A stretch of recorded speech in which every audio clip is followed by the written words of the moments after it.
Good afternoon, everyone. The Peer Self-Advocacy Program at Disability Rights California welcomes you to our 23rd annual California Memorial Project Remembrance Ceremony. Our theme this year is, like the butterfly, the soul transforms, rising from its earthly shell into light and freedom, gently reminding us that love never dies. It only changes form. My name is Rosie Tellez. I am the supervising coordinator for the Peer Self-Advocacy Program at Disability Rights California. My pronouns are she, her, ella. I'm a Latina middle-aged woman with short dark hair, wearing glasses, and a pine green floral dress. My background is a landscape of the Sonoma Developmental Center grounds, with bright blue, cloudy skies, trees on an open field, and a monument that lays across the bottom with the names engraved of people who passed there, and roses that are placed across the monument. It is a reminder of the horrible things that happened in a beautiful setting. I will be moderating today's ceremony. Today we gather to restore dignity and respect for our peers, honoring the unheard, the unseen, and the once forgotten, remembering the lives of those who died without recognition at state hospitals and developmental centers, and honoring residents who currently live in these institutions behind locked doors, with little chance for interaction and participation in the community. We hold space for reflection, connection, and recognizing the strength and resilience of our communities. We will begin with some thoughts and reflections from Disability Rights California Executive Director Andy Imparato. We will also hear from Debbie, who will share about the history of the CMP project, followed by Scott Barron, who will share about the history of developmental centers. Dr. Jess Watts-Scott will share about life in institutions, past and present. We'll also hear from our guest speakers as they will join us to share personal stories about being peers, family members, or loved ones of peers who lived at the institution. Then we will welcome a panel of colleagues who will share the history and progress of the California Memorial Project, or CMP as we call it, as it has grown and changed over the past 23 years. We will ask you to join us in a moment of silence to celebrate life by remembering the past and honoring the present. Following, we will debut a song, Change Not Gone, written and produced by Keith Lamar Williams, following with highlights of artwork and poems created by current residents at Metropolitan State Hospital and Patton State Hospital. We will begin now with reflections from Andy Imparato. Andy?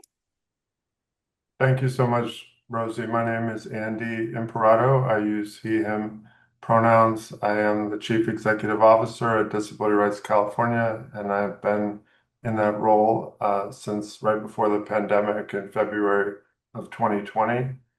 I am turning 60 this year, so middle-aged white guy with glasses, and I'm wearing a turquoise T-shirt that is celebrating the 35th anniversary of the Americans with Disabilities Act, so it has the number 35 on it. I got the T-shirt in July at the National Council on Independent Living conference in Washington, D.C.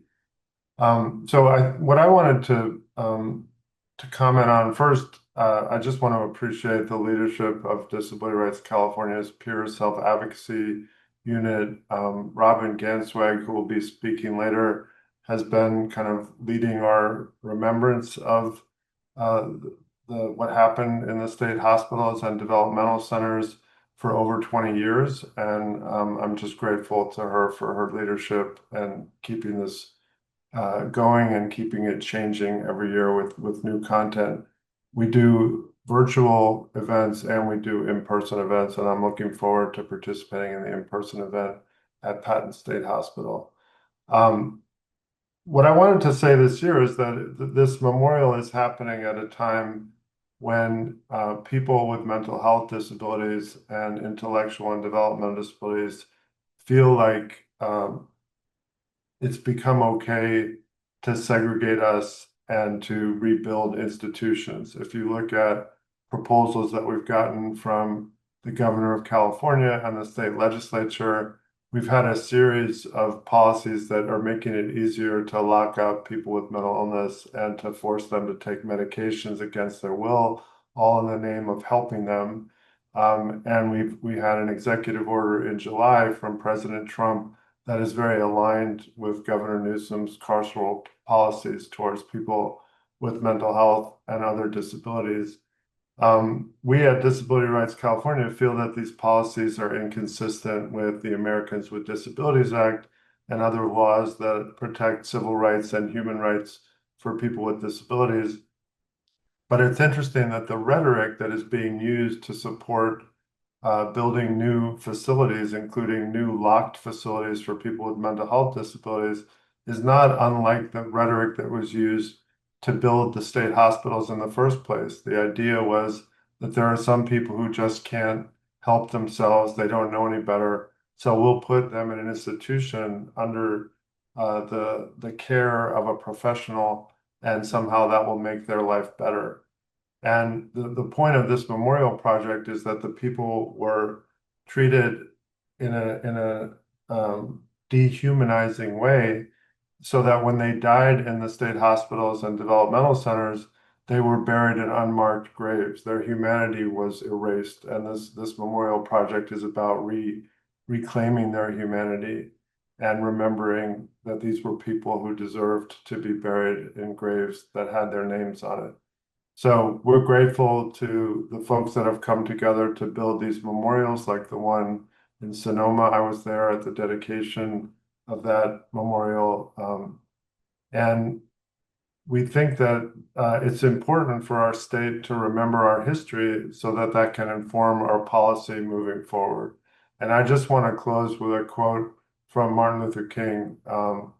This quote, I think, is very relevant in the moment that we're living in right now. It's a call to action, and I encourage us as we remember our past to be vigilant to build a better future for our state and for our country. Dr. King said that human progress is neither automatic nor inevitable. Even a casual look at history reveals that no social advance rolls in on the wheels of inevitability. Every step toward the goal of justice requires sacrifice, suffering, and struggle, the tireless exertions and passionate concern of dedicated individuals. And again, I want to commend everybody who's going to be speaking today and everybody who planned this virtual event and all the live events that are happening across the state this year, because we are the folks who are going to build a better future for California. And I very much appreciate the dedication and passionate concern of everyone involved. So I will hand it back to Rosie. Thank you.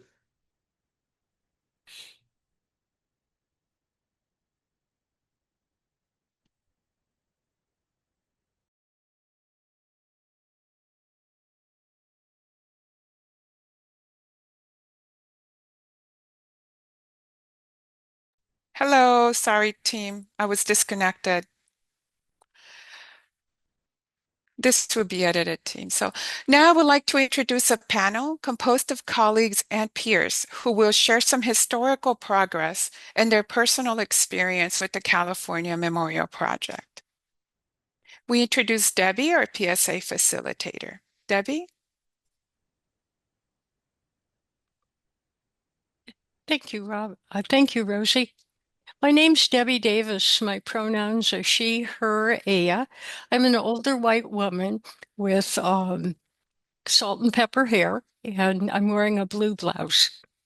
In the late 1990s, peers throughout the country discovered that their state cemeteries were neglected or no longer existed.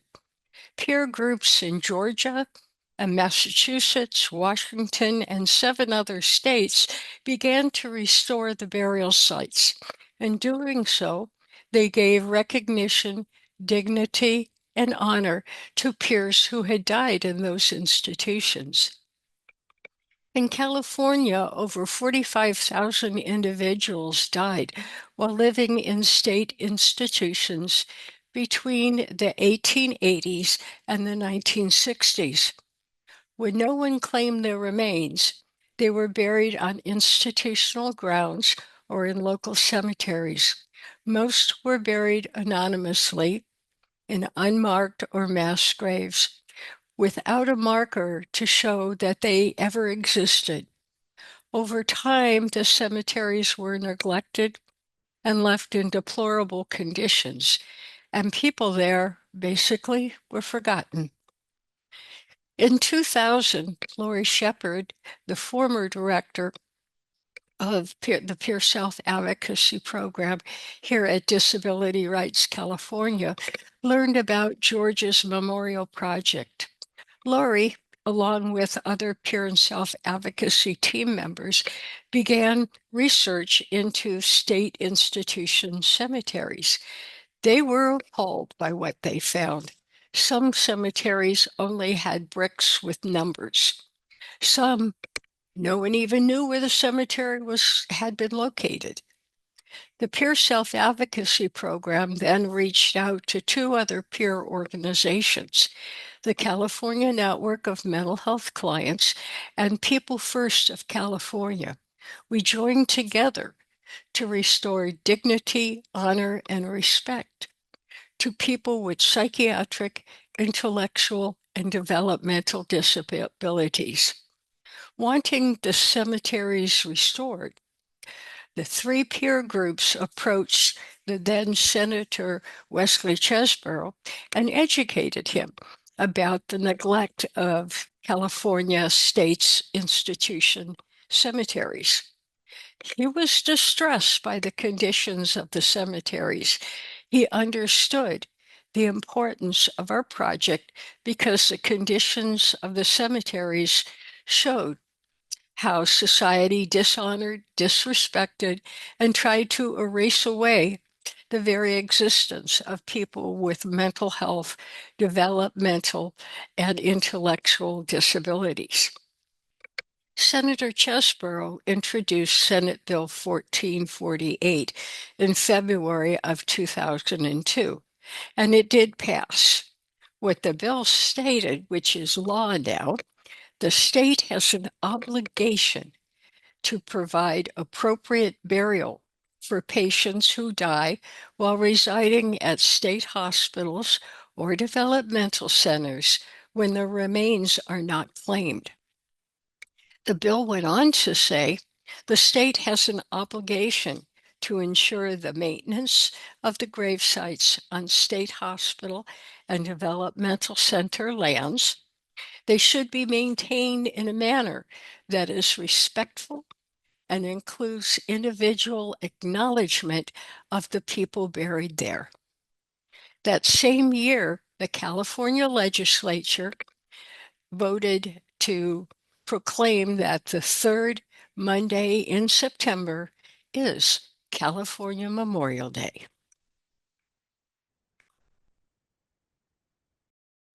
Thank you, Debbie.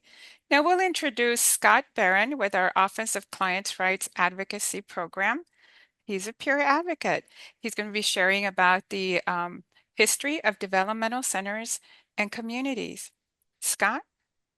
Thank you, Rosie. Good morning, everyone.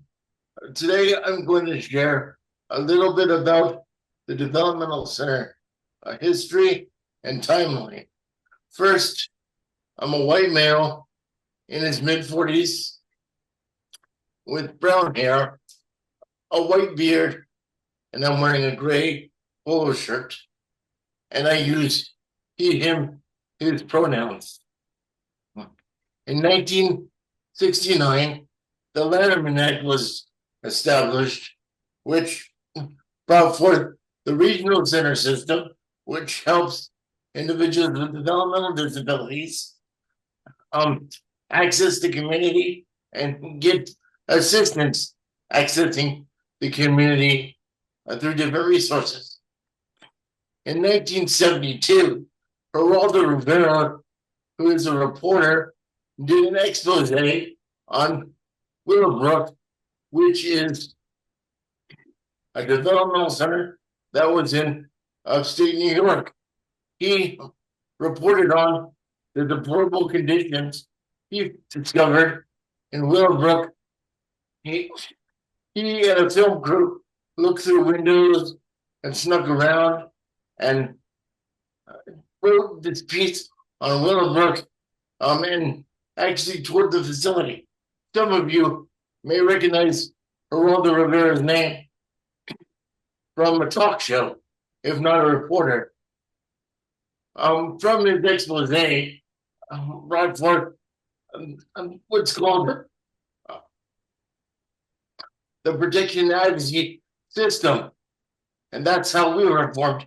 We are California's protection advocacy system. We are the largest. Each state has a protection and advocacy, which looks after individuals' rights with developmental disabilities, which in 1978 is exactly when Disability Rights California was formed. California's protection and advocacy. In 1999, Disability Rights California started the Office of Clients' Rights Advocacy, which is the unit that I work in, which advocates for individuals that use the regional center system to help protect their rights and educate about regional center services. In 2012, Trailer Bill AB 1472 imposed a moratorium on DC admissions, except for those who are in the criminal justice system, are involved in the criminal justice system, or need short-term stabilization.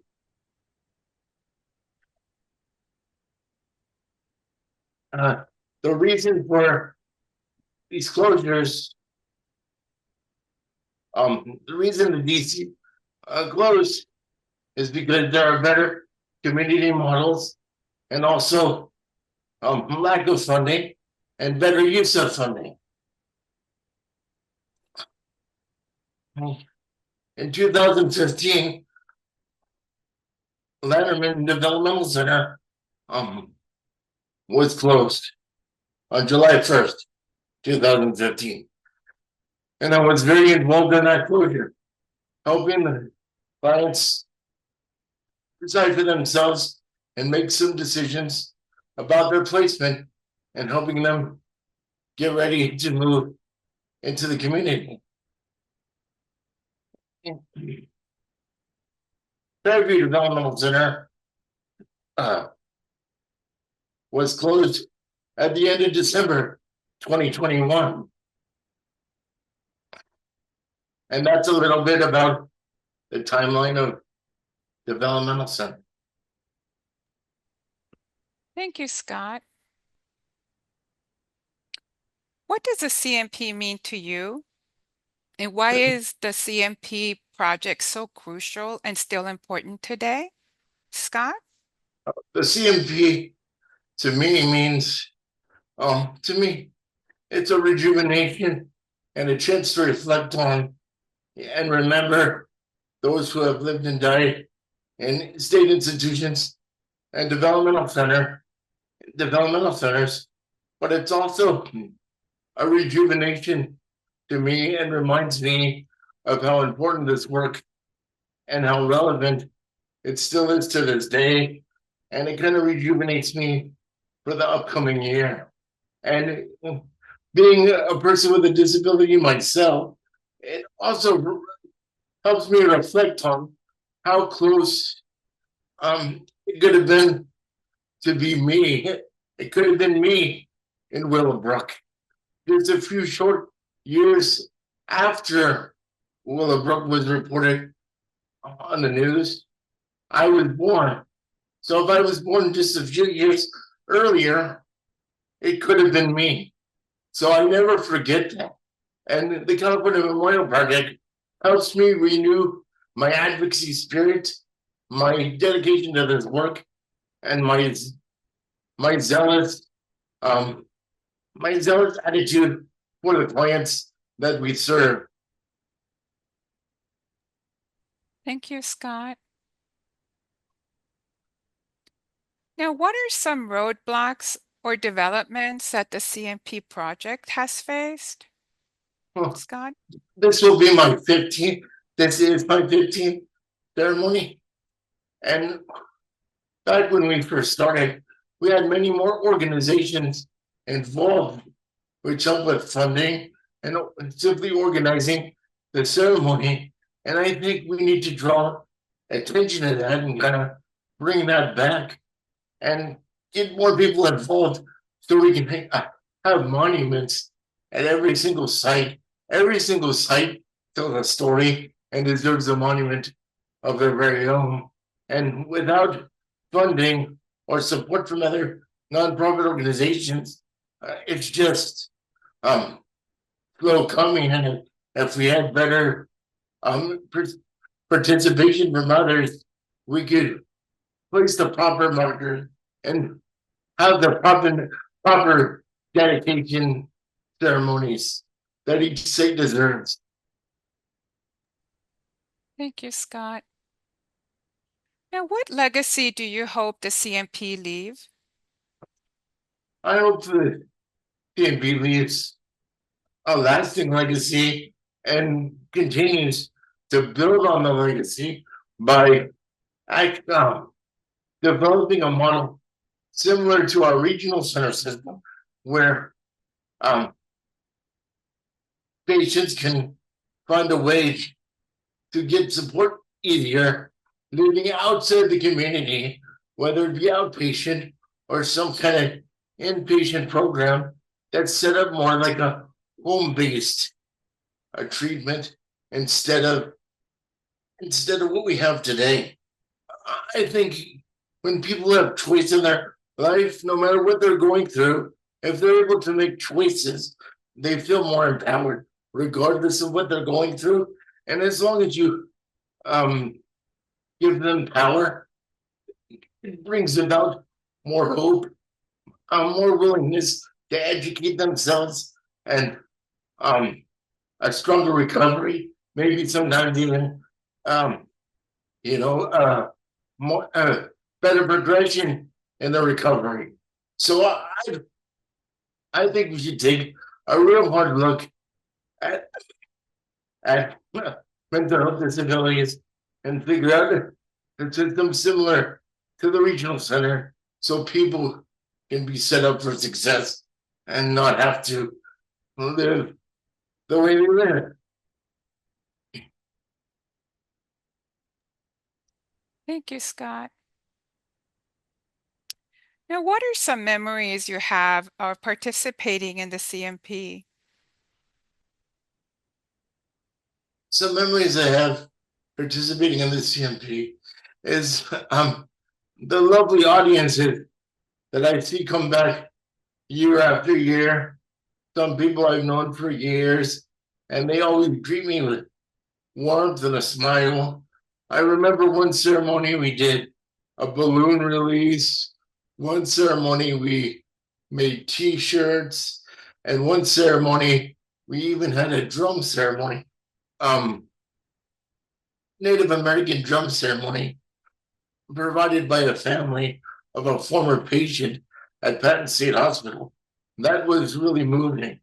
And just recently, um, a story told by one of my colleagues that is very touching that I think we cover in this ceremony really stands out to me because after all these years, it still reminds me why it's so important to do this work. Thank you, Scott. So now we will introduce Dr. Jess Watts Scott, scholar, writer, abolitionist, that will speak to Life in institutions, past and present. Dr. Watscott?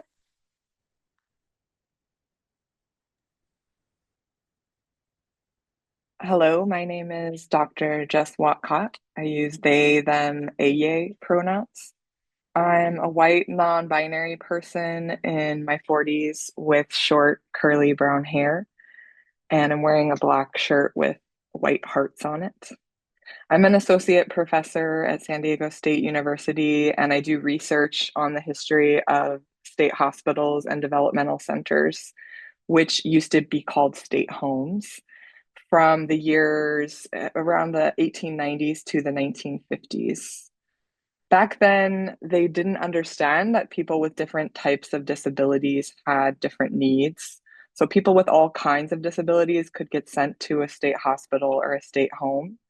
This included people with physical or mobility disabilities who were assumed to also be mentally disabled, included people with learning disabilities, alcoholism or substance abuse disorders, neurodivergent people, including autistic people, people with conditions of aging, including dementia, and people with advanced stages of diseases for which there were no cures, such as syphilis.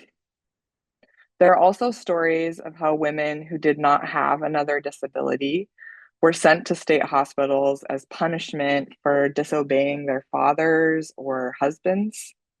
And in the 1950s, lesbian, gay, bisexual, and queer people were sent to institutions to try to make them be heterosexual. From the 1890s to the 1950s, disability institutions were very terrible places to be. Many people who were sent to the state hospitals by a judge thought that they'd been sent to prison. And when they arrived, they went through a very uncomfortable medical examination that required them to take off all their clothes and give blood samples. By the early 1900s, all of the disability institutions were very overcrowded, and they could not build new buildings fast enough to house everyone.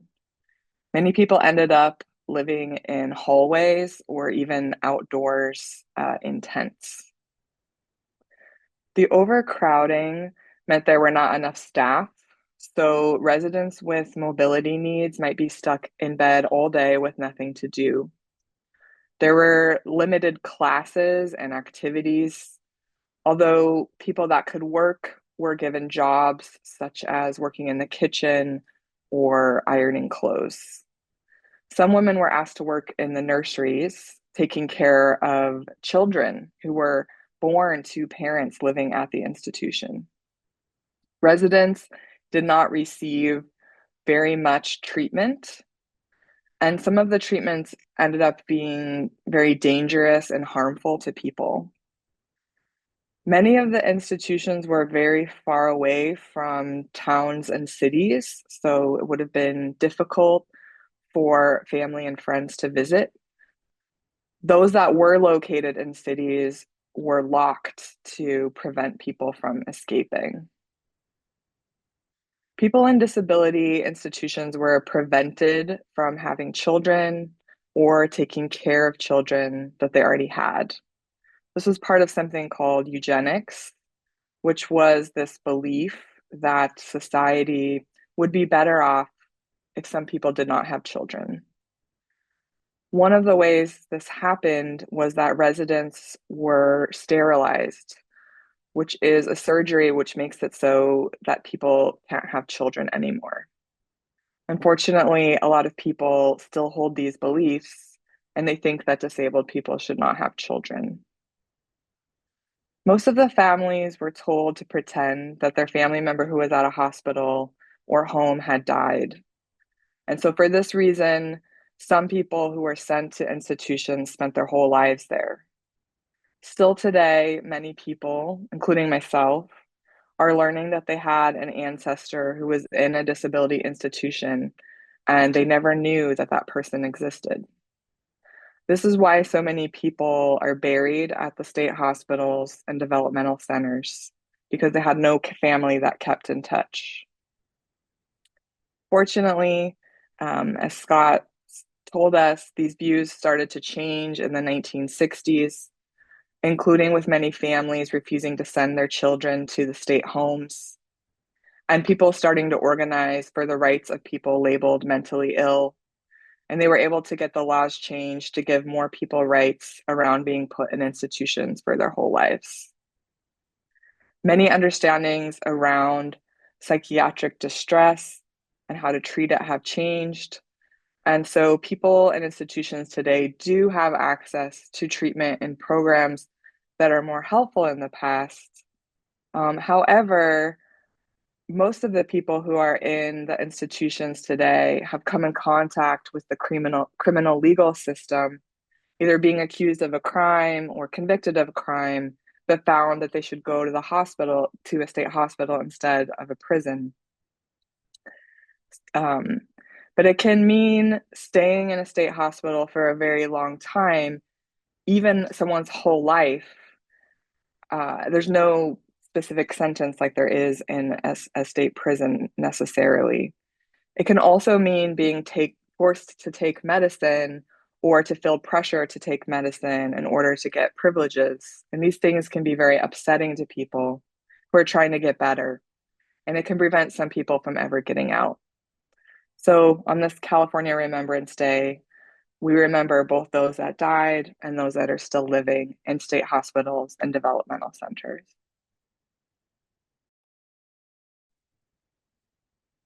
Thank you, Dr. Watts Scott, for this insightful history.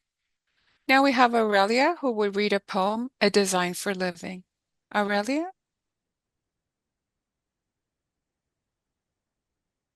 Hello, good morning, everyone. My name is Aurelia Sanchez. My pronouns are she, her, hers, and I'm a Hispanic woman with shoulder-length black hair wearing a floral dress. I'll be reading the poem, which was written by Bobby J. Bowen, A Design for Living. We are gathered here today to reclaim and honor those of us who have died alone.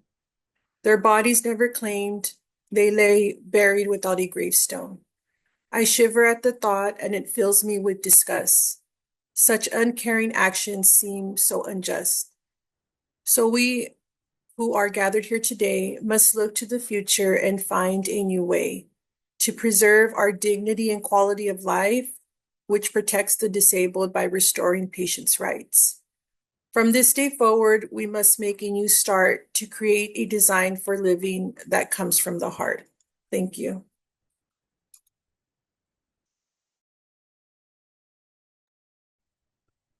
Thank you, Aurelia. Now the CMP team will join us to talk about their experience with the California Memorial Project. What does a CMP mean to you? And why is the CMP project so crucial and still important today? Scott?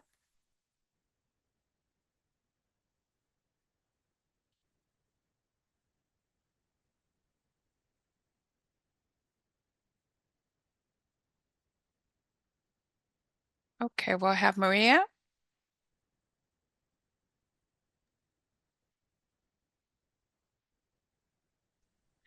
Thank you, Rosie. Good morning. My name is Maria. My pronouns are she, her, and in Spanish, ella. I am a Latina woman with dark short hair and wearing a red blouse with white and purple flowers. I am a coordinator for the Peer Self program, advocacy program. I have groups at Department of State Hospitals, Metropolitan, and Patton, where I teach participants how to self-advocate for rights and their goals for recovery. Since I heard of the California Memorial Project 18 years ago, I felt mixed emotions. For me, the California Memorial Project is a reminder of the deplorable lived experiences people had in state hospitals in the 1800s and 1900s. Even in life, their lives were disregarded, many underwent coercive treatments, and were abused and neglected. It is also a reminder of how government officials, hospital staff, and people in the community before the California Memorial Project failed to honor the lives of those who passed away, allowing them to be buried in mass graves without recognition. When I talk about the history of the California Memorial Project during my peer self-advocacy groups at the Department of State Hospitals Metropolitan, participants find themselves in shock. Many of them have expressed sadness and anger, sentiments that I too felt when I first heard of how people were treated in state hospitals. During my groups, I also speak about the California Memorial Remembrance ceremonies that take place across the state of California and how the communities come together to remember and honor with an attempt to heal the past events. After the information is presented, participants are given space to speak about their own experiences living in state hospitals and what death means to them. They reflect on the memories and legacy they are building while living in state hospitals. Some reflect and honor the memories of those peers that have passed away on their units. They express their feelings, memories, and messages of hope in different forms. Some write poems, some write their stories and read them aloud. Some create beautiful art designs. Speaking about the history of the California Memorial Project is not easy for me. It also brings me into awareness of my own mortality. Yet, hearing the stories of hope and seeing the completed art pieces participants create with such passion and dedication fills me with joy and puts my heart at ease.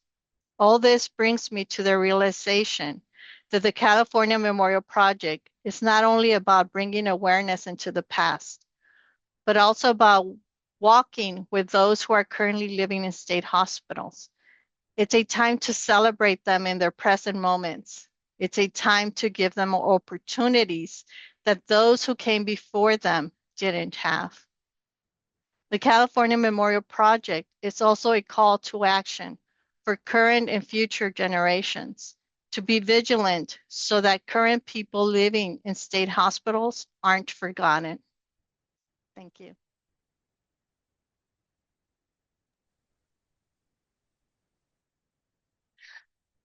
Jesse?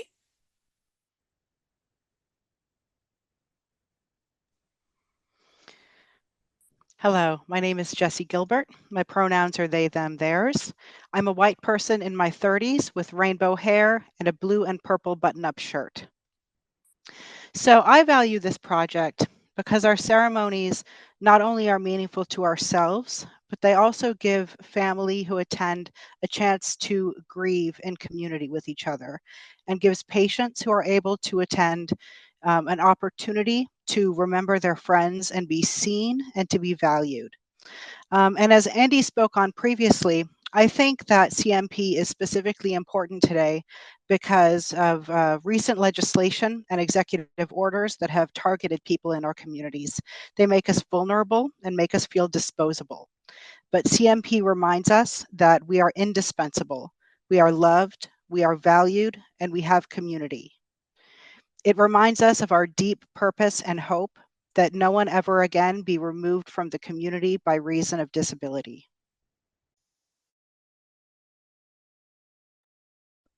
Thank you, Jesse. Aurelia?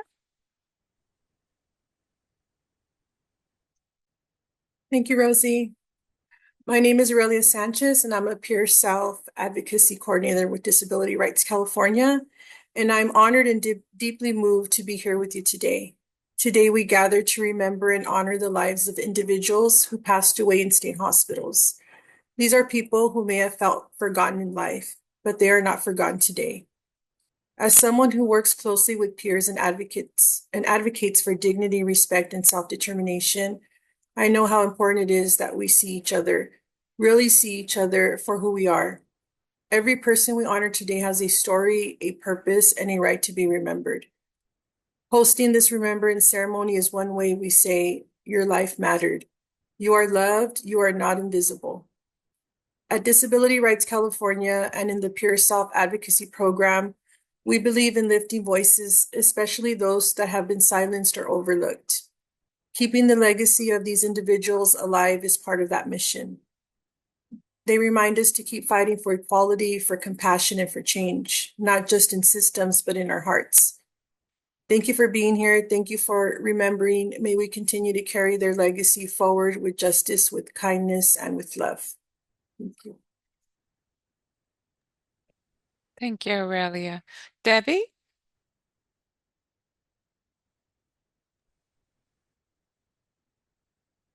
Yes, thank you, Rosie.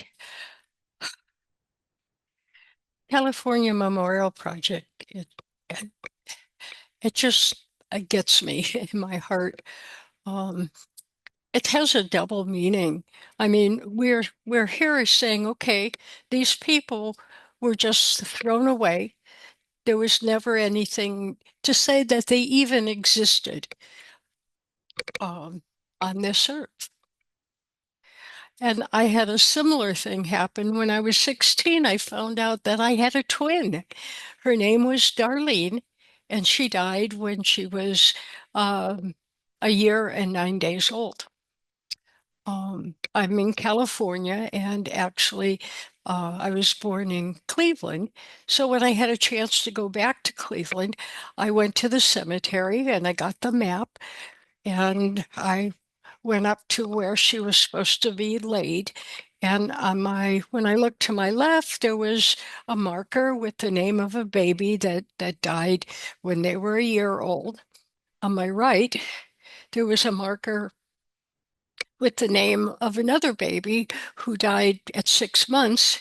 And in between the two markers, there was nothing but grass. There was nothing that said my twin, Darlene, ever existed. It took me a while to save up the money, but I saved up the money and now there's a marker there. And I feel the same way when I first started doing research as part of the Pure Self Advocacy team. It was at Patton, and I looked where the cemetery was, and there was nothing but, like, I want to say tumbleweeds and dirt and sand. There was nothing there to say anyone who had been a patient at Patton ever existed. And then I looked, got the opportunity to look through some of the death certificates, and a lot of them said cause of death. I'm blanking on it. I'm sorry, because it was really, really awful what it said. Something like paralysis of the insane. And I thought, yeah, that really tells me why they passed away. A lot of the death certificates read that. At any rate, it's like a dedication I have ever since I've learned that my twin didn't have a marker. I want to make sure that people who society really doesn't want to have anything to do with, or if there's shame or whatever, that they have something that says they existed, they were here. Everybody deserves to be honored. Thank you. Thank you, Debbie. And today we honor Darlene. What are some of the roadblocks or developments that the CMP project has faced? Robin?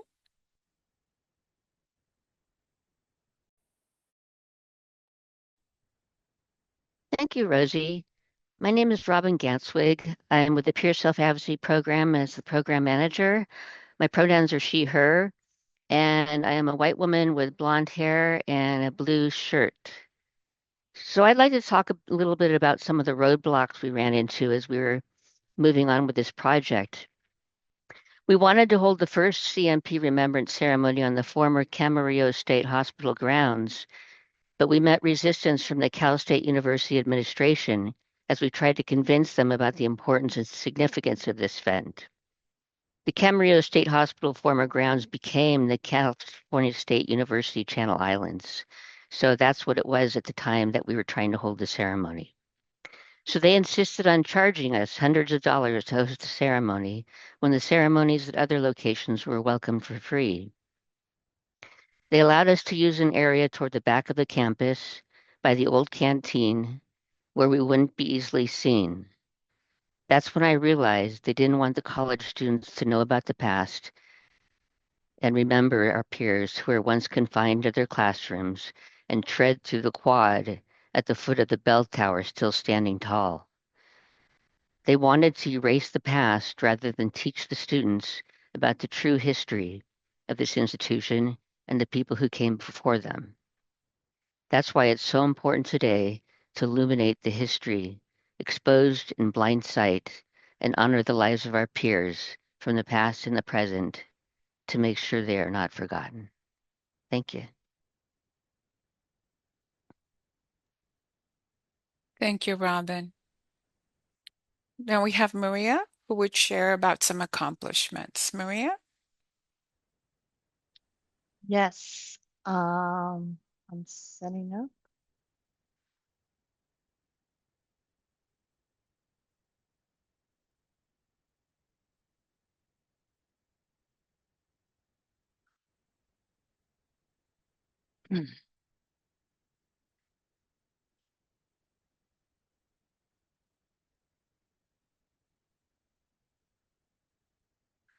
So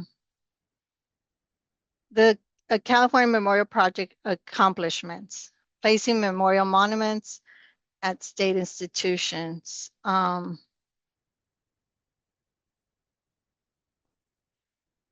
Senate Bill 258 was initiated in 2006, requiring by law that the State Department of Mental Health assist the California Memorial Project in developing a plan for restoration of grave sites and cemeteries at state hospitals and developmental centers, and grave sites not located on state lands, but designated by the state for Bureau of State Hospital or Developmental Center residents, and to develop a protocol for the future interment of patients who die while residing at state hospital or developmental centers and are unclaimed by family members.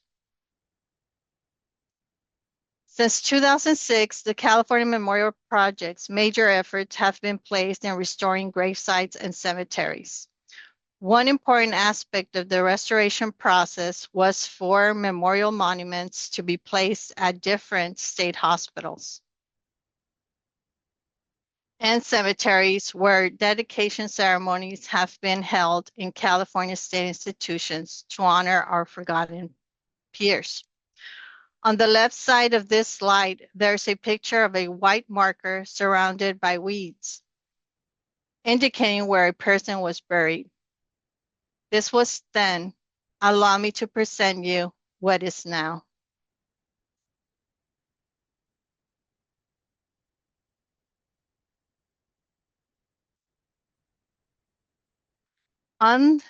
Let's begin with Camarillo State Hospital Memorial Site. On the left side of this slide is a picture of the CMP monument that honors residents of the California State Hospital. This hospital was closed in 1997 and is now the California State University Channel Islands campus. The monument is a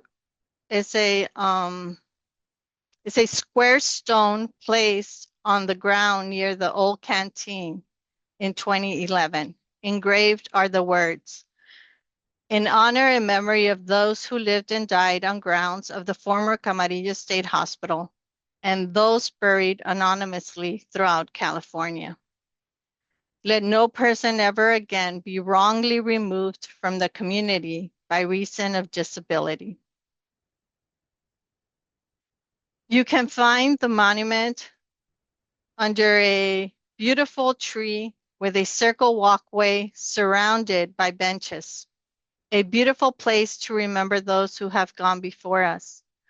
You can find a picture of the tree and benches on the right side of this slide.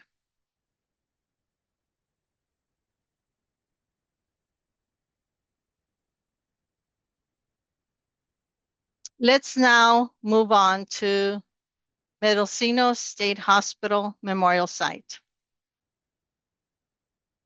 On the screen is a picture of the monument at Russian River Cemetery in the city of Ucay. placed in 2010. Residents from the Mendocino State Hospital are laid to rest here. The picture indicates the monument rests against a large rock decorated with flowers and includes honoring words.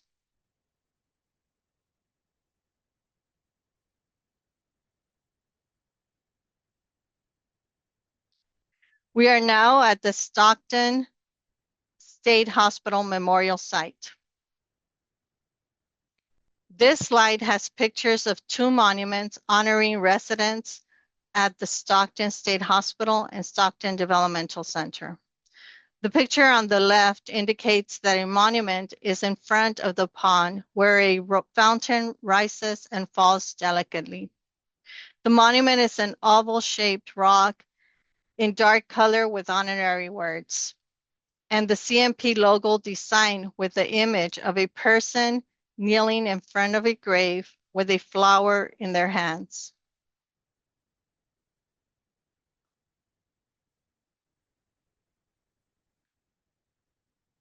The monument is a former Stockton Developmental Center grounds is now California's, sorry.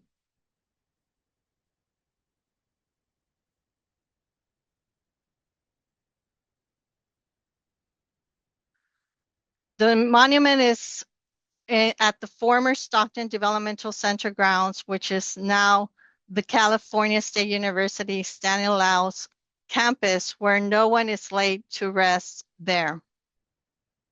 At Stockton, patients were buried in 3 known locations around what is today University Park, yet were moved numerous times over the past century. The hospital closed in 1997, and no clear records exist about the location of the graves. The picture on the right is of a monument at Stockton Rural Cemetery. The monument is a gray rock in rectangular shape with a person kneeling, holding a flower besides honorary words. Flowers adorn the monument.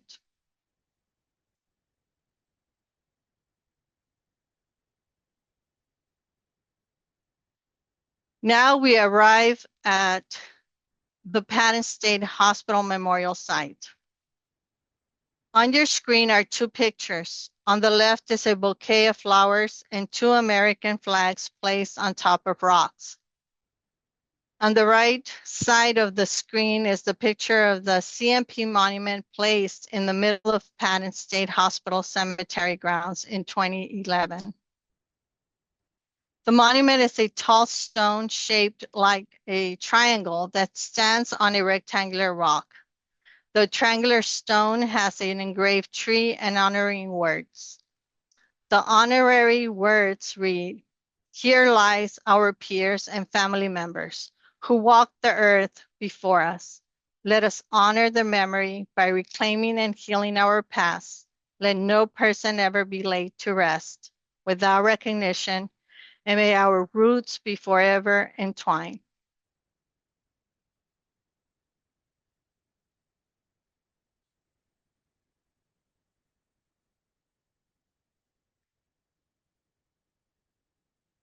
We have arrived at Napa State Hospital Memorial Site.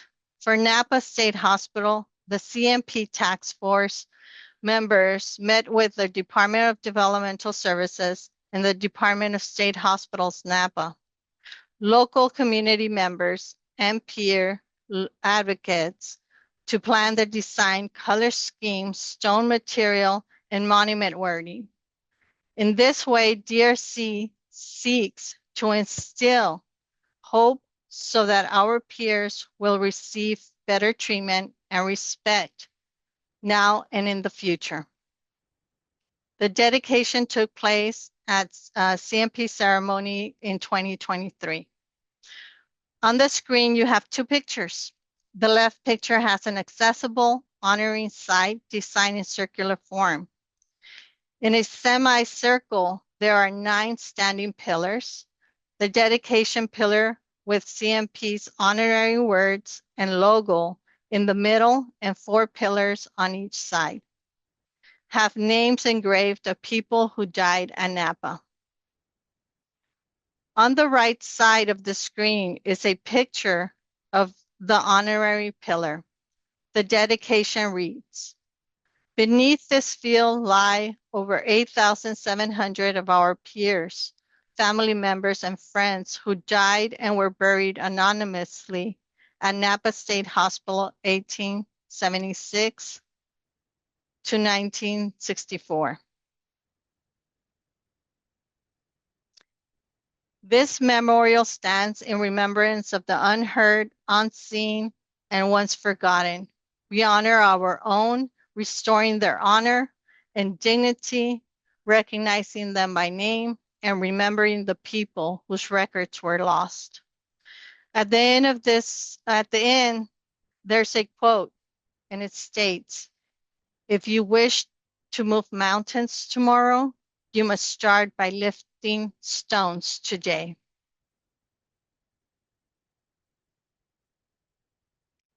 Our last stop is at the Sonoma Developmental Center Memorial Site. Sonoma Developmental Center Cemetery had more than 1,500 people buried in unmarked graves dating back to 1892.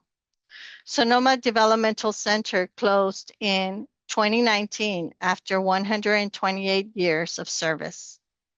The residents of the Sonoma Developmental Center were honored at the Eldridge Cemetery grounds in 2024.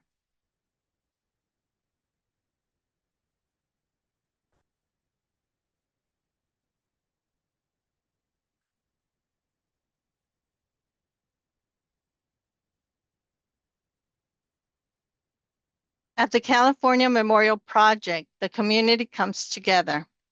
Each monument has powerful message worth reading out loud. May our roots be forever entwined. Let no person ever again be removed from the community by reason of disability. Let us honor their memory by reclaiming and healing our past. Let no person ever be laid to rest without recognition. Gone, but not forgotten. We remember you.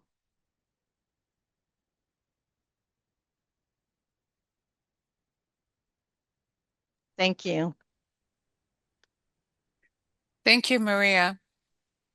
Thank you, Maria, for sharing these accomplishments of monument placing throughout the state to honor our own. So what legacy do you hope the CMP leaves? Ava?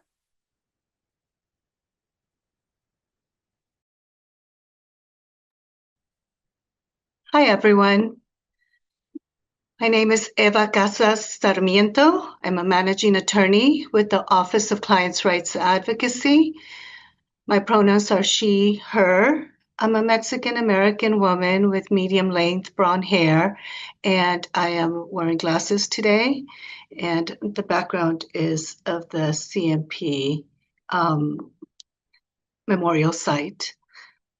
The legacy that I see the California Memorial Project leaving is a commitment to shine that spotlight on the strength and the resilience of state hospital residents throughout the years of their human spirit and their drive to survive and to thrive. I saw that personally in my own grandmother and my uncle, who were committed to Metropolitan State Hospital against their will, yet with support from family, they found the courage to fight, to get out. My grandmother ended up close to us where we can see her and care for her. My uncle, however, did not. That's why the California Memorial Project is special to me, because I have a lost uncle. Because of his schizophrenia, he would wander off. And one day we just lost him. And he doesn't have a grave. And so the California Memorial Project for me is a symbol of his grave. We don't know what happened to him. We looked far and wide for him here and in Mexico. I don't know. He might be some lost soul locked away in a facility somewhere and doesn't remember his family. Or he may have tried to go back to Mexico and drowned as he crossed the river. I don't know. Our family doesn't know. And so having the California Memorial Project as a legacy to those who we don't want them ever to be forgotten. And for me, this is the way I honor my lost uncle, Flavio, because he was a patient at Metropolitan State Hospital. And I have his picture sitting there in one of the visiting rooms that is in my brain that I will never forget. And for me, this project is a commitment to all state hospital residents that you are not forgotten, that you matter, and that out of sight doesn't mean out of mind. And we will continue to honor you so that forever we keep on the struggle of trying to get everyone the services that they need so that they remain in the community and not locked away somewhere. That's the legacy that California Memorial Project holds for me. Thank you. Thank you, Eva, and we honor Flavio. Now we would like to welcome back Maria.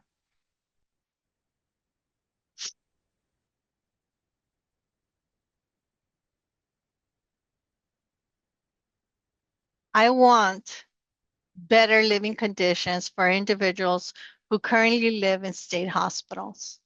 I want them to have the opportunities that those who came before them didn't have. Opportunities that will help them reach their goals of educational programs that will prepare them for discharge and employment in hopes of recovery and returning to live in the community with their loved ones.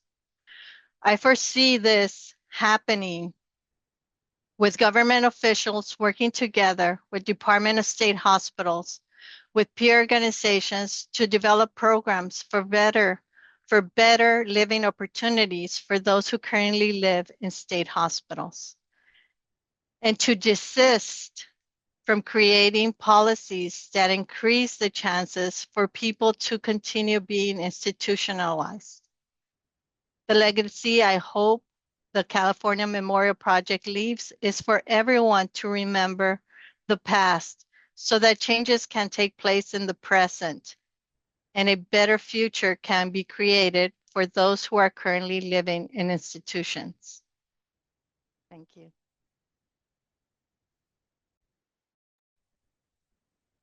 Thank you, Maria.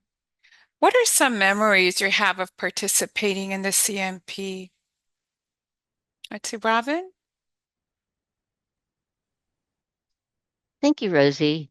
So in the early days of the CMP project, we were doing a lot of research to find out more about the cemeteries and what happened to the folks that were buried there and the folks who lived and died at those state institutions.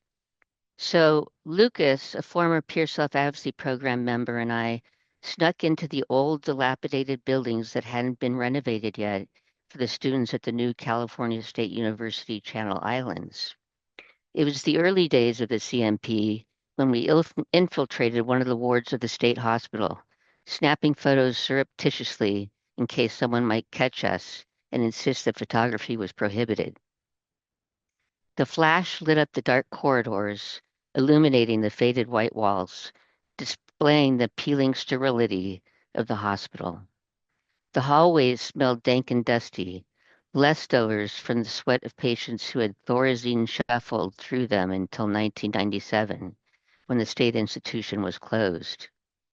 The nurses' station overlooked the whole ward so that patients could be seen at all times, and the rusted medicine cabinets reminded me of the medications used to control or punish the patients in a place that was supposed to provide them with treatment. The linoleum tiled floors leading down the long dark hallways to locked metal doors were the farthest from the yellow brick road in The Wizard of Oz. Like Oz, doctors were figments of the patients' imaginations because they never saw them and they couldn't talk to them and ask urgent questions about their treatment. A patient's initials were carved on the wall just outside their room, documenting that they were there so they could leave remnants of their existence. The metal bars on the windows bound the patients in confinement and blocked the view of the grassy green courtyards outside, where patients were rarely allowed to walk.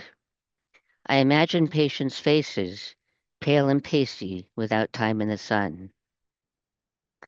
We found antiquated medical equipment, like the tubs where patients would be given ice baths. They are supposed to shock patients' bodies, like the electroconvulsive therapy, or ECT, that shocked their brains. Patients suffered convulsions as they lay on the cold steel tables for ECT treatments, a Kotex tampon placed in their mouths so they wouldn't bite down on the tongues while the electrodes were activated. It was a peek into the past, yet it wasn't that long ago. Since that day, we were sleuths investigating the remnants left behind at Camarillo. I've been to Metro, Patton, Napa, and Atascadero state hospitals from the beginning of the CMP in 2002. Is it much different today? My hope is that our peers are being treated better and more humanely, respected and valued as people rather than patients. Thank you. Thank you, Robin. You know, having attended the inauguration of the plaque at the former Camarillo State Hospital site several years ago, it meant for me that I had a moment in history to honor the many lives that lived and passed there. Another memory I have was coordinating and co-hosting the Remembrance in-person event there at the Metropolitan State Hospital was creating the honoring tree. So it was a canvas with material that had the shadow of the trunk of a tree. And we had colorful leaves available to attendees that can write the names of their loved ones, allowing that space for people to recognize their loved ones by name. In such way, it was a form to remove the stigma.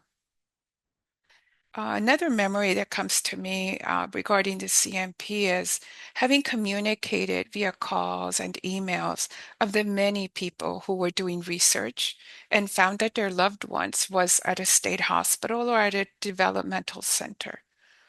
They wanted a way to reconnect with their loved ones and their ancestors who may have lived at one of the institutions. It was very meaningful to them to know that their name was somewhere on record. Some of them were not, but they knew of stories within families that their loved ones had been in institutions or at a developmental center. Last year, it was beautiful how family was able to reconnect to their loved one. They called in and shared how they had traveled out to Patton or will be traveling out to Patton at the time. It was before the ceremony last year. And they coordinated a museum tour since they had recently found that their family member was a resident at Patton. It is important to ensure that current residents are treated with dignity and respect upon passing. On another note, projects like California Memorial Project empower peer communities to advocate for legislation, to create projects as a CMP to honor the lives taken by law enforcement. So we thank you all for the work you do on this CMP project. Now we'll have Debbie will read a poem, Living Inside Walls. Debbie? Well, thank you, Rosie. Living inside walls. Each day, I do the things I'm told to do. I say the things I'm told to say. I'm told what to feel. But who am I? Am I what I'm told to be? Or am I who I am? My mind is not yours. It is mine. I feel things you do not understand. You do not want to accept either. I explore what you say. I need to be in my innermost thoughts and feelings. I smile, I frown, I speak out. I respond to those things you cannot understand, but I know you fear what I know. You want to change my thoughts. You want to change me. I like who I am. I like my world. It's all I have since you keep me here, living inside these walls. Thank you, Debbie. We now welcome our next guest, speaker Levi Smith, who will share his lived experience. Levi? Good morning, Rosie. My name is Levi Smith, and my pronouns are he, him. I'm a white male in my late 30s. A little bit about myself. Like many others, I was taken from everything I knew and placed into two different institutions over the span of more than a year. To make things worse, I wasn't allowed to return home to my wife. I wasn't asked. I was forced to live in two different group homes. I was finally able to come back home last March of 2024. I'm just one of many who have been institutionalized, hidden away in group homes, or who are still living in them today. That's why we cannot forget what today is about. Today is a day to honor our peers who have passed away and those who have lived in state-run and private institutions. We gather here in ceremony and in solidarity to remember them, to affirm their humanity, and to give voice to those who have too often been silenced or ignored. There are not These are not just stories from the past.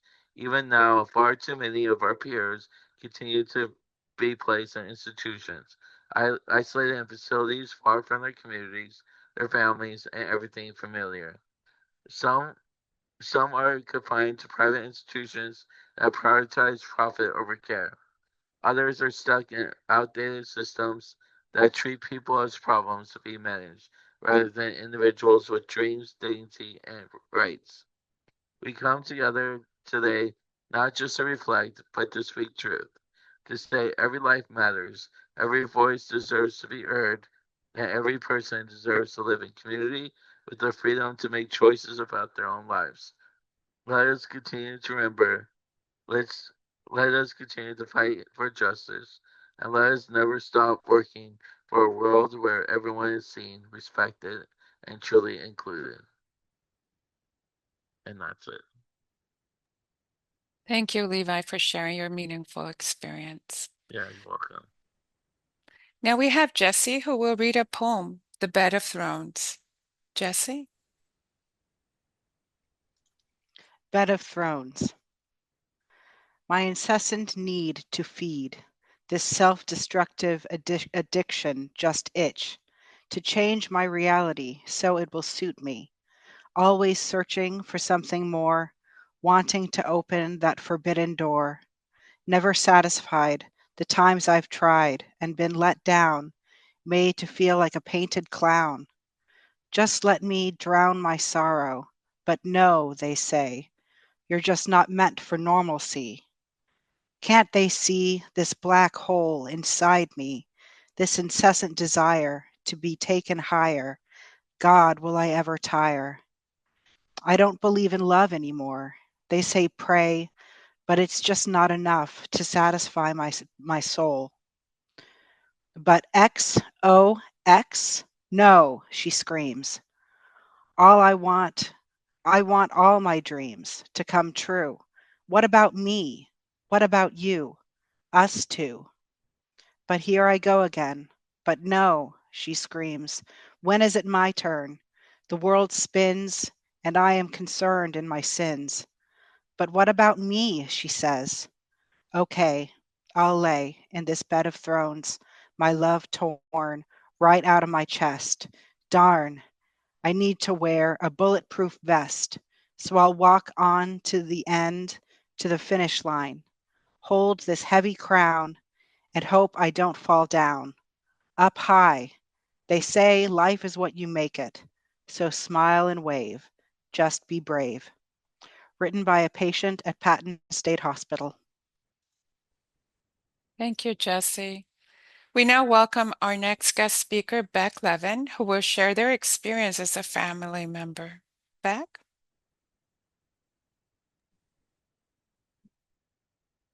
Thanks so much, Rosie.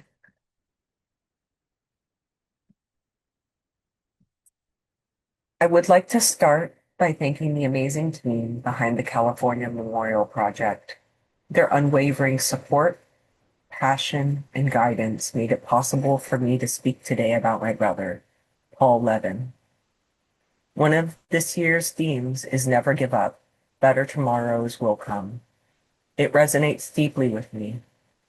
There have been countless times in my life where the temptation to give up was almost too much. In July, I was tempted by the attractiveness of giving up as my housing stability came into question. Luckily, I had an unwavering support network to help me through these times. But not everyone in my family was so lucky, especially those who are also a part of the LGBTQ plus community. My father's first marriage yielded 3 children, Susie, Richard, and Paul. Both Paul and Richard were gay. Not much was ever told to me about Paul when I was younger. My sister Susie was the first person that gave me any significant information about Paul other than his name, the fact that he was gay, and that he passed away before I was born. She recalled to me that when my brothers Paul and Richard had come out, my father and his then wife, Margaret, went to family therapy to remedy the situation. At the time, being gay was considered a mental illness. This negative perception was made worse by the stigma surrounding both schizophrenia, which both Paul and Richard were diagnosed with, and the fact that Paul had an intellectual or developmental disability. The society Richard, Paul, and Susie grew up in was ingrained in my father, and he ended up walking out of the family therapy appointment by saying something to the effect of, "I am no longer a part of this family." It's hard to say with any certainty what intellectual or developmental disability Paul lived with. What I do know is that when he was born, Paul had his umbilical cord wrapped around his neck. Called a nuchal cord, the issue is resolved with relative ease by modern medicine. At the time Paul was born, that was not the case.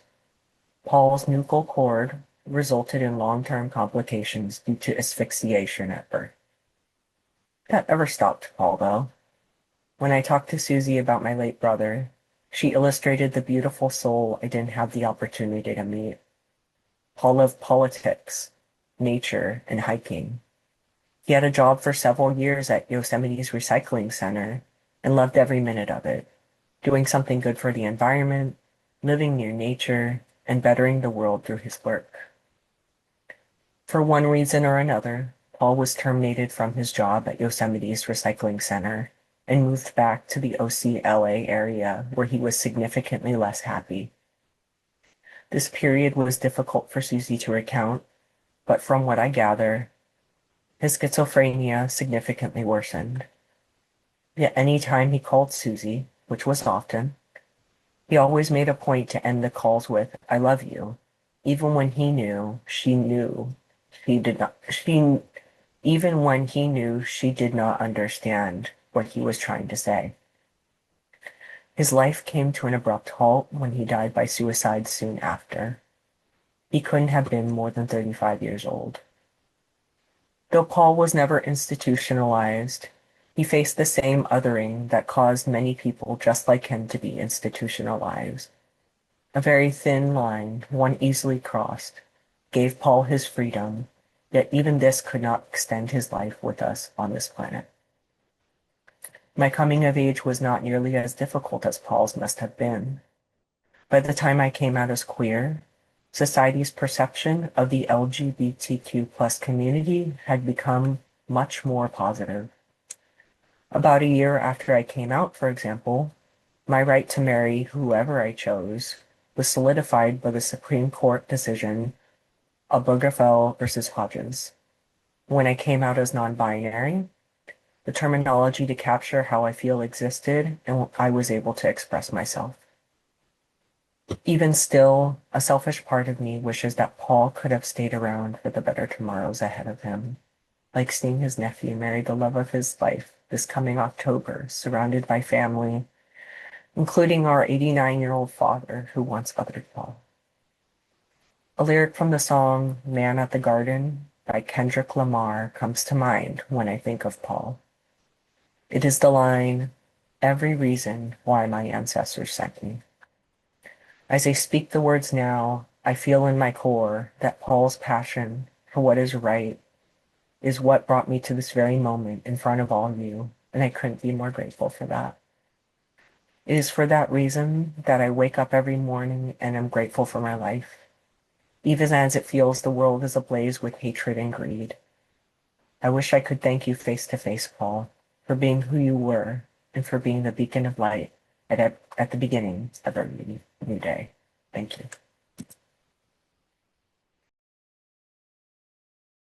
Thank you, Beck, for your profound, heartfelt experience. And today we honor Paul.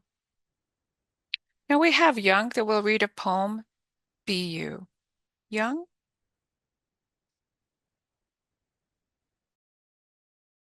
Good morning, all. My name is Young Pham, and my pronouns are he, him, his. I'm a middle-aged Vietnamese Asian man with a short black hair, wearing wearing a green sweater with the logo of Disability Rights California. I am an associate executive director here at DRC at one of our programs. I have a privilege to support is the wonderful work that our peer self advocacy unit does. In particular, the work that the PSA unit does in our state hospitals in supporting patients and peers. And I'm very, very thankful for getting the opportunity to be part of this morning's ceremony. This morning, I'd like to share the words of an anonymous artist all about the importance of peer support, and I hope you find it as inspiring as I do. This piece is called Be You. Take a seat, please take the lead. Don't be afraid, explore your soul. Dream big, set your goal, make your place in this world. Lay the first stone and remember you're not alone. Be you, your life is yours to define. Your mind, your heart, your vision is divine. Try what feels right, what brings you joy. It's okay to change your mind. Detours are not a fail. In your time, success will be on your tail. I'll be there to walk alongside, to guide and listen to you. Keep your chin up and dreams you never even dreamed of will come true. Be you. Your life is yours to define. Your mind, your heart, your vision is divine. You are growing and learning at your pace. Each up, down, sidestep, and leap is enough. Trust yourself, be empowered, speak up, and remember to fill your cup. This is your journey. Be proud. Make your actions and words count. Let your light shine bright because your recovery, your life is paramount. Be you. Your life is yours to define. Your mind, your heart, your vision is divine. Thank you.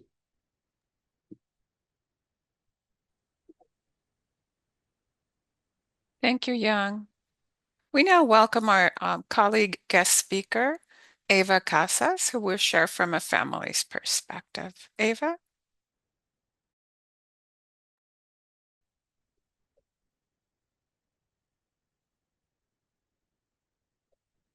Hi again, everyone.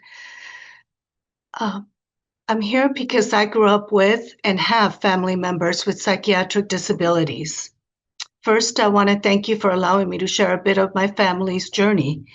It's the story of an immigrant family struggle to fight the barriers of language and culture and income disparity when looking for mental health services. It's not a pretty story. It is full of tragedy, but it is also an example of resilience and perseverance and the story of why I am a disability rights lawyer. It starts in Mexico. You see, my maternal grandmother and uncle had schizophrenia, were in crisis, and the neighbors in their small village called my mom to say she had to get them. She went and she took me with her. When we arrived, we found them locked up in an empty room, a dirty mattress on the floor, and urine and feces all around them. The room had a small window with iron bars that faced the street. Through that small window, neighbors would stop and slide them a plate of rice and beans, maybe a cup of water. Most everyone in the village is pretty poor, but they kept my grandmother and uncle from starving. And for that, I'm very thankful. From the moment we arrived, I saw my mother shed endless tears as she cleaned them up, got them to a doctor, and started them on medicine. She paid a neighbor to care for them while she arranged to bring them to the United States. Surely they would have better care in the United States. They would be with us, with family, right? Once back in East LA, their schizophrenia did get better. I shared a bedroom with my grandmother, and at night she would sing and she would pray, and I loved brushing and braiding her long silver gray hair. My brothers helped care for my uncle. But then slowly, the ugly schizophrenia returned, and both became actively delusional again. My grandmother would cry and scream day and night. She would tear her clothes off and refuse to eat, thinking we were trying to poison her. My uncle would refuse to bathe, would wander away and be lost for days, returning disheveled and hungry and sometimes beaten up by strangers. I am ashamed to say we were desperate. We resorted to putting locks in the rooms to keep them safe. Doctors and medicines and caregivers were expensive. We had no money. My mother did not speak English, did not drive. Worst of all, we were undocumented and afraid. We were here illegally. My mom was afraid to ask for services for fear of deportation. Eventually, during a visit to a small clinic in East LA, the doctor said that my grandmother could not return home. It was unlawful for us to lock her up in the house. She had to be in a hospital. No other options were offered. There was no in-home support services, no counseling, nothing. Just threats of police and investigators if we did not agree. That broke my mother's heart. My grandmother ended up at Metropolitan State Hospital, a locked psychiatric facility far from our home. And for me, that's when my journey as a patient's rights advocate began. My mother would take me with her for visits to Metro. It was a day-long journey. We would take 2 buses. I was just a little girl, but my mother needed me. I knew a bit of English. My mother did not, and she needed me to interpret. I just wanted to help in hopes that my mom would stop crying. One visit with my grandmother stands out because when we arrived, her eyes were filled with tears as she pointed to her head. Her beautiful long silver hair was gone. The staff had cut her hair without her consent for no good cause except their convenience. We learned that she tried to stop them to explain that her braids were her pride, gave her a sense of dignity, were her strength. Later, when she wanted to pray, she told us they also took her rosary away. That day, holding my mother's hand, I interpreted for her and we filed a complaint, telling staff what they did was a heartless, cruel act. After that visit, I saw fire in my mother's eyes, anger, and resolve to pull my grandmother away from those conditions. And she did it. She got my grandmother into a smaller care home with more attention where we could take her favorite Mexican food. It was great to have her close and back in the community. Today, In each of my clients, I see a bit of my grandmother, a bit of my uncle, and of our family's struggle to fight the barriers of race and ethnicity and poverty. We've made some progress, yes, but sometimes it feels like we're taking steps back instead of going forward. Just look at what's happening today with criminalizing poverty, these cruel immigration raids, and forced treatment. I'll end by saying that much remains to be done, but the California Memorial Project is a symbol of the continuing struggle, and I thank everyone for all you do. Thank you. Thank you, Eva, for sharing your wholehearted moments there, and we honor your grandmother. Now we have Robin that will read a poem titled, I Hope It Is Your Humor. Robin? Thank you, Rosie. So this is a poem who is written by a group member at one of the self-advocacy groups at Patton State Hospital that Aurelia facilitates. So it's called I Hope You Like My Humor. I've played by Sunshine Square. The Patton grounds, the smiles go along for the hills are sharp. Lit up at the tip, the sky only shadows a green tree. She stands strong. Her bellowing is the deep of prismatic lungs. A friend of mine passed away. I could only enter the space of mixed feelings and emotions, of moral aptitude. The grease all comes away soft, the blood-curdling cries of the crows. We are all ravens, one of us a gonzo, who screwballs and rolls down the mountain like whitewater. His name is not important. He's in the clouds now. The softest gaze could take me back and forth between conversations, or lack thereof. His pool skills were definitive, precise, and I modeled my own stroke after his. He is gone now. I will say his name was Mr. W. So for no jealousy do I awake the creative skills in tropic, the very canards of the fit, the grit of the duel, the passion of a fox, and a forehead for wisdom.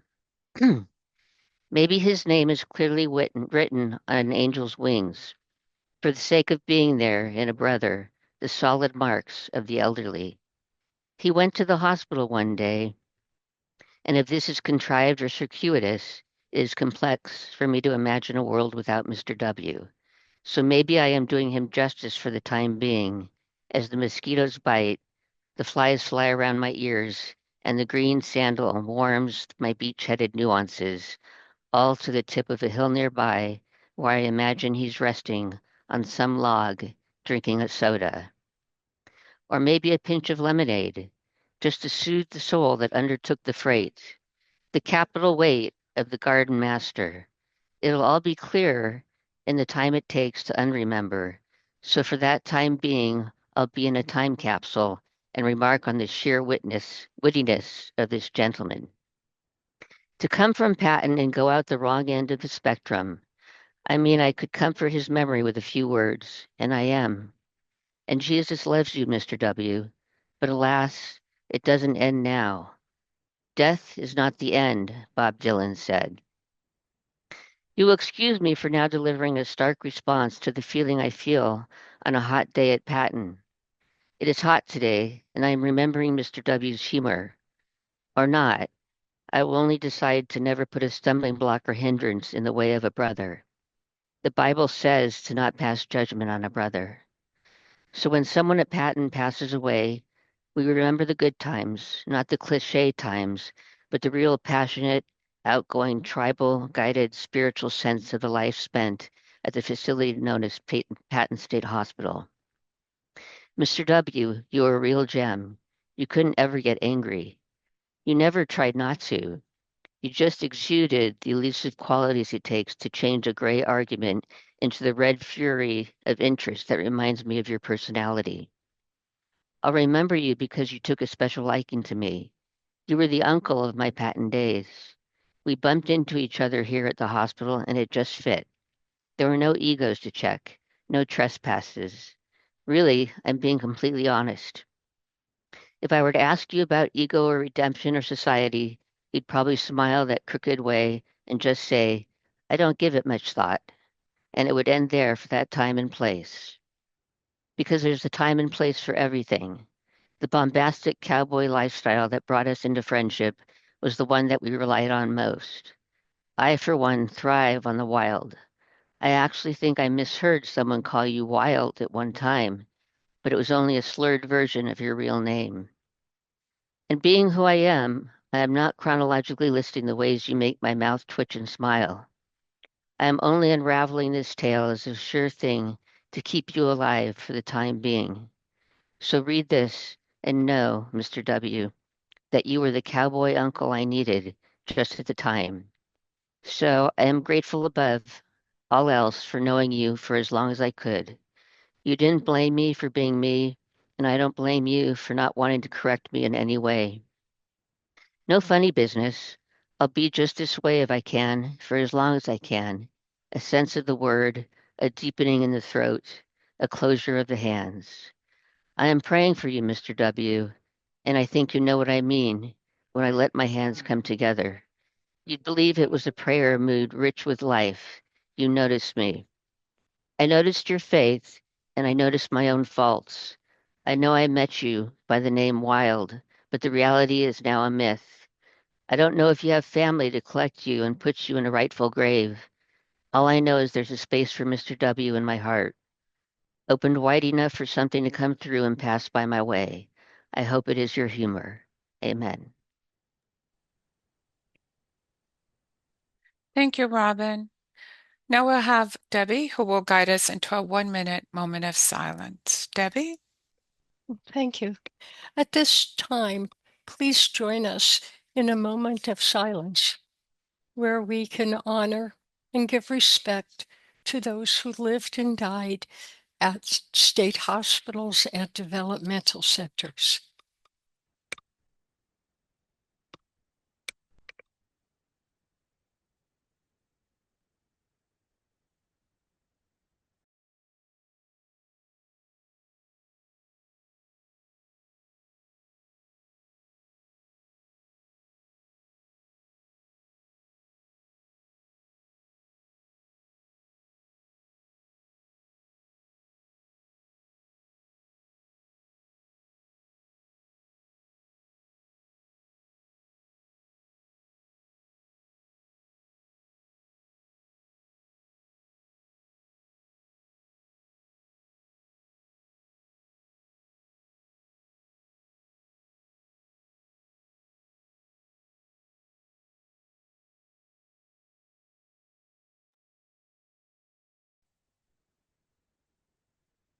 Thank you all.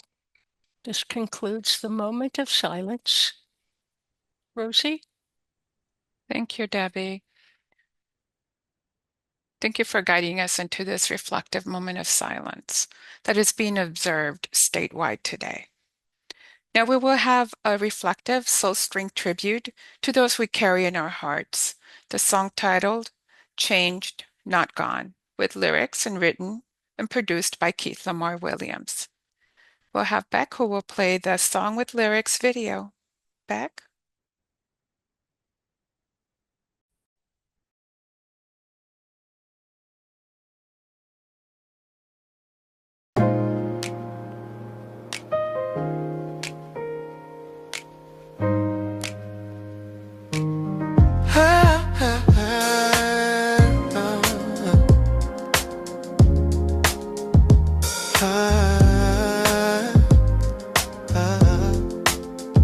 I see your shadow in the morning sun, a whisper in the breeze, and then it's gone.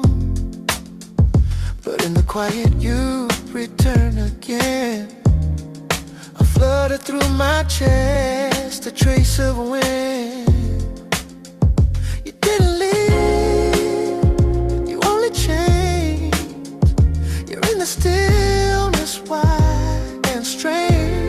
You ride on the wings of what remains, in every echo, in every name. You're light now, free now, past all pain, still here on the wings of what remains. place by the door is full of you. Old letters, worn out shoes, and skies turn blue.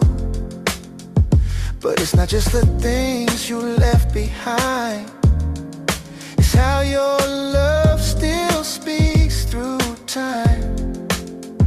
You didn't end, you took new shape. You're in the silence, memory makes you ride on the wings of what remains in every heartbeat and falling rain. You're light now, free now, past all pain, still here on the wings of what remains. Butterflies don't say goodbye, they rise and carry us sky high. I feel you when the wind is warm. Love never dies, it just transforms. You ride on the wings of what remains, not gone, just different, still the same. You're light now, free now, past all pain, still here on the wings of what remains. Oh, oh, oh. Yeah.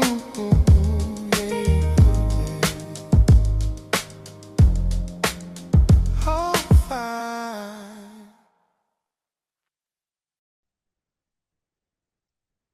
Thank you, Beck.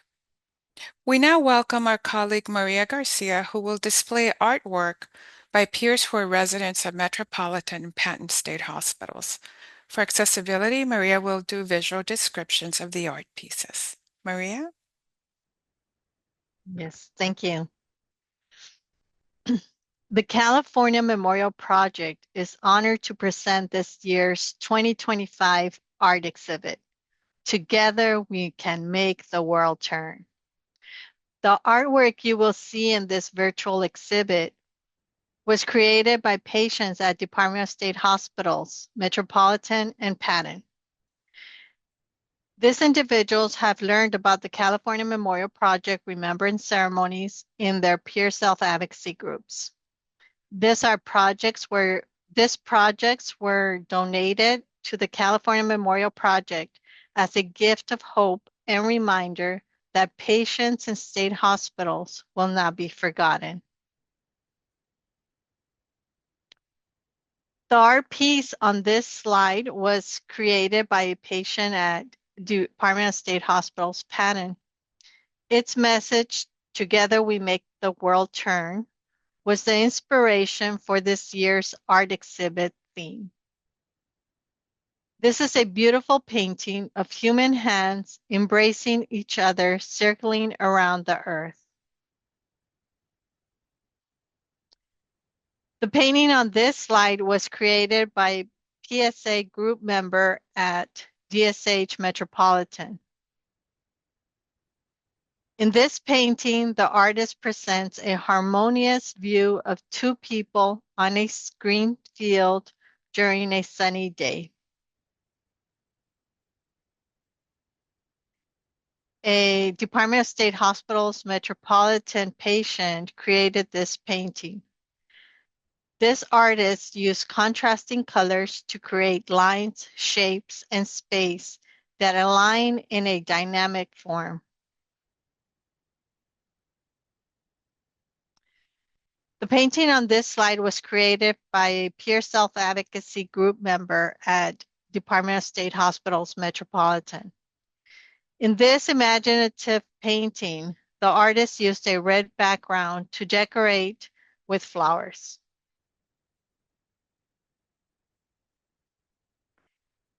This painting was created by a peer self-advocacy group member at Department of State Hospitals Metropolitan. In this vivid painting, the artist presents us with a scene of a blue sky, palm trees, and a bright stream heading into a yellow and red horizon. A patient at Department of State Hospital's Metropolitan created this painting. The artist for this painting used an array of colors, blue, purple, yellow, cream, and green, to highlight the word love, decorated with 3 hearts.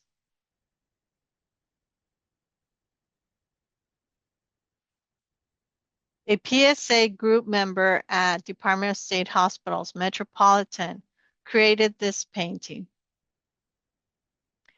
The artist for this painting created a welcoming landscape with a red background where 3 splashes, 1 yellow, 1 purple, and 1 blue, rest above a carpet of green strokes.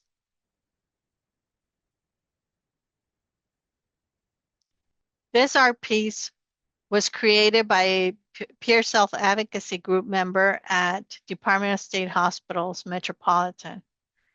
This artist used striking brush strokes in red color to create this abstract painting.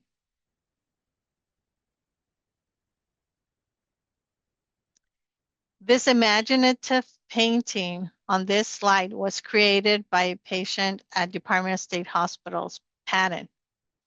This artist sketched an amazing bear paw in black, brown, and white tones.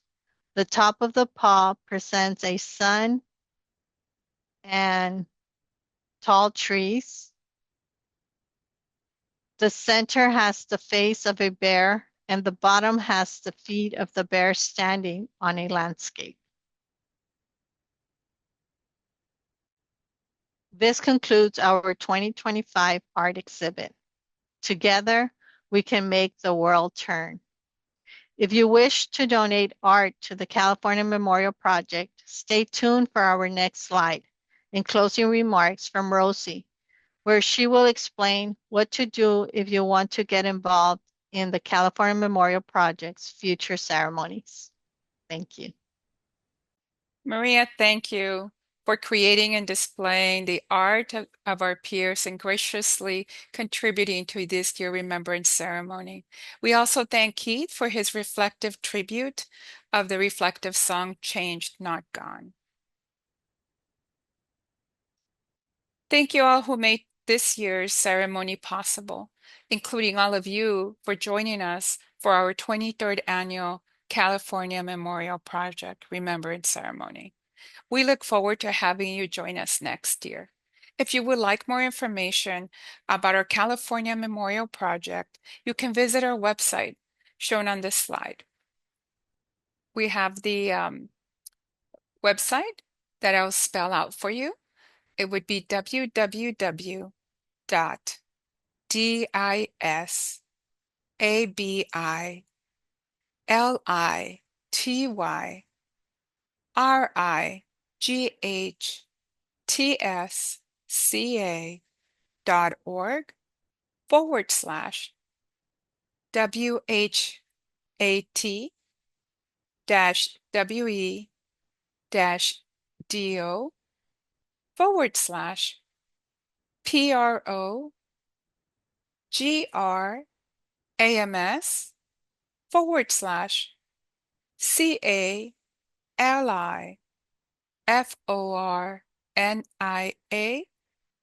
dash M-O, I'm sorry, that would be MEMORIAL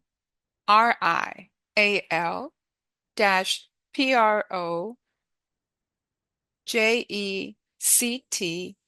dash CMP.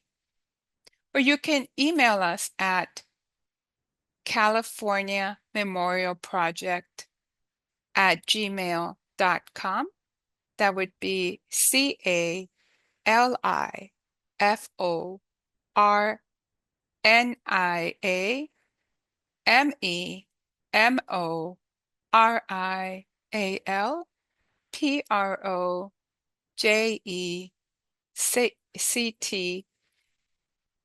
at Gmail. That would be GMAIL